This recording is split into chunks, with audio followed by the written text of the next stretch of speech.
सास से परेशान बेचारे दामाद की कहानी। संसार में शायद मुझसे अधिक कोई बदनसीब नहीं होगा। विवाह में सबको दहेज में गाड़ी, सोफा, फ्रिज मिलता है। सुंदर पत्नी घर आती है, लेकिन हमारे साथ ऐसा नहीं हुआ। हमारा विवाह हुआ, पत्नी भी आई और दहेज में सास मिल गई। हमने सोचा एक दो दिन की परेशानी होगी सो भोग लो, किंतु हमारी सोच एकदम गलत साबित हुई। हमें पत्नी जी ने बताया कि आपकी सास को यहाँ का हवा पानी काफी जम गया है, सो वह अब यहीं रहेंगी। यहाँ की जलवायु से उनका ब्लड प्रेशर भी सामान्य हो गया है। हमने सुना तो हमारा ब्लड प्रेशर बढ़ गया, लेकिन यदि विरोध करते तो तलाक की नौबत आ जाती। हो सकता है ससुराल पक्ष के व्यक्ति दहेज लेने का, प्रताड़ना का मुकदमा ठोंक देते। इसलिए मन मारकर हमने यह सोचकर कि आज का दौर एक पर एक फ्री का है, सास को भी स्वीकार कर लिया। 2-3 माह तक दिल पर पत्थर रख कर हम अपनी सास को सहन करते रहे, लेकिन सोचा कि आखिर यह छाती पर पत्थर रख कर हम कब तक जीवित रह पाएंगे। सो हमने पत्नी जी से सास की पसंद एवं नापसंद वस्तुओं को जान लिया। हमारी सास को कुत्ते, बिल्ली से सख्त नफरत थी। बचपन में उनकी मां का स्वर्गवास कुतिया के काटने से हुआ था। पिताजी का नरकवास बिल्ली के पंजा मारने से हुआ था। हमने भी मन ही मन ठान लिया कि कुत्ता, बिल्ली जल्दी से लाएंगे ताकि सासू जी प्रस्थान कर जाएं और हम अपनी जिंदगी को सुचारू रूप से चला सकें। हमने अपने अभिन्न मित्र मटरू से अपनी समस्या बताई और वह मोहल्ले से एक खजिया कुत्ते का पिल्ला और एक मरियल बिल्ली को ले आए। हम उन्हें खुशी खुशी झोले में डालकर अपने घर ले आए। हमारी पत्नी ने देखा तो दहाड़ मारकर पीछे हट गई। सासूमां ने बेटी की दहाड़ सुनी तो दौड़ती आई। हमारे झोले से खजिया कुत्ता एवं बिल्ली को देखा। हम खुश हो गए कि अब तो हमारी सास आधे घंटे बाद घर छोड़कर प्रस्थान कर जाएंगी। लेकिन मनुष्य जो सोचता है वह कब पूरा होता है। सास ने उन दो निरीह प्राणियों को देखा तो चच करके वहीं जमीन पर बैठ गईं और हमारी ओर बड़ी दया की नजरों से देखकर कहा, सच में दामाद हो तो तुम जैसा। क्यों, ऐसा हमने क्या कर दिया सासूमां? हम ने प्रसन्नता को मन में छिपाते हुए पूछा। अरे दामाद जी, तुम इन निरीह प्राणियों को ऐसी स्थिति में उठा लाए, ये काम बिरले व्यक्ति ही कर सकते हैं। मैं पहले जानवरों से बहुत नफरत करती थी, लेकिन जब से जानवरों की रक्षा करने वाली संस्था की सदस्य बनी हूं तब से मेरा दृष्टिकोण ही बदल गया। तुम खड़े क्यों हो, ऑटो रिक्शा लाओ, सासू जी ने आदेश दिया। ऑटो रिक्शा किस लिए? अस्पताल चलना है। क्यों? यह पत्नी जी उठ बैठी थी तो ठीक ठाक हैं। हम ने भोलेपन से कहा, दामाद जी, इन कुत्ता बिल्ली के बच्चों को लेकर चलना है, जल्दी करो। सासूमां ने ऑर्डर दिया। हम दिल पर पत्थर रख कर चले गए। आगे की घटना बड़ी छोटी है। ऑटो रिक्शा आया, उसके रुपए हमने दिए। वेटनरी डॉक्टर को दिखाया, उसके रुपए हमने दिए।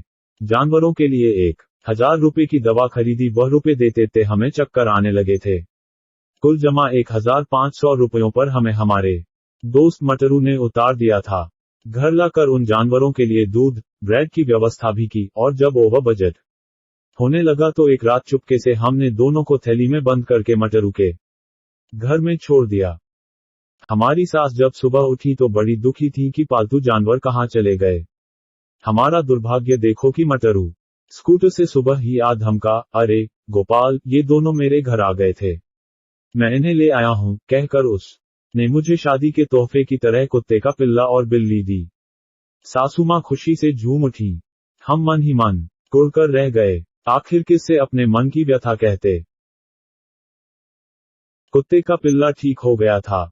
उसकी खुराक भी हमारी सास की खुराक की तरह बढ़ रही थी। हम खून के आंसू रो रहे थे। सास को जमे 6 माह हो चुके थे। पत्नी थी कि उन्हें घर भेजने का नाम ही नहीं ले रही थी। हम अपने दोस्त मटरू के पास गए। उसके सामने खूब रोए धोए। उसे हमारी दशा पर दया आ गई। उसने मुझे एक प्लान बताया जिसे सुनकर हम खुश हो गए। उस प्लान में एक ही गड़बड़ी थी कि श्रीमती को लेकर मुझे बाहर जाना था, लेकिन वह सास के बिना, माफ करना, अपनी मां के बिना जाने को तैयार ही नहीं होती थी।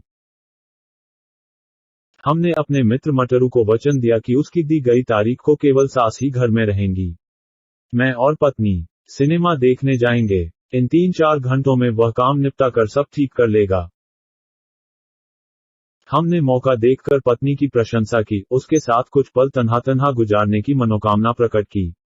वह थोड़ा लजाई, थोड़ा घबराई, मां की याद भी आई, लेकिन हमारे प्यार ने जोर मारा और वह तैयार हो गई कि मैं और वह शाम को फिल्म देखने चलेंगे। हालांकि सासू मां को अकेला छोड़कर जाने पर उन्होंने आपत्ति प्रकट की, लेकिन पत्नी ने उन्हें समझाया कि टिक्कू कुत्ता, व्यापक बिल्ली है, इसलिए अकेलापन खलेगा नहीं। बुझे मन से उन्होंने भी जाने की इजाजत दे दी। हमने खट से मटरू को मोबाइल से यह खबर दे दी कि हम शाम को निकल रहे हैं, देर से लौटेंगे। रात 10 से 1 के बीच सासू मां का काम निपटा ले। मटरू भी तैयार हो गया था। हम भी खुश थे कि चलो बला टलेगी, लेकिन पति हमेशा से ही बदकिस्मत पैदा होता है। यह था कि मटरू रात में 10:30 बजे के बीच घर में प्रवेश करेगा और मुंह पर कपड़ा बांधकर सासू मां को डरा कर चोरी कर लेगा।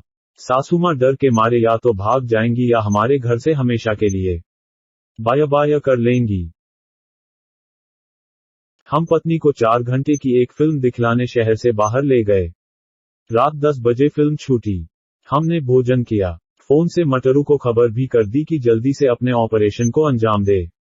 हमारी पत्नी अपनी मां को लेकर काफी चिंतित थी। हमने ऑटो रिक्शा वाले को पटाकर 50 रुपए अधिक दिए ताकि वह घर पर लंबे रास्ते से धीमी गति से पहुंचे।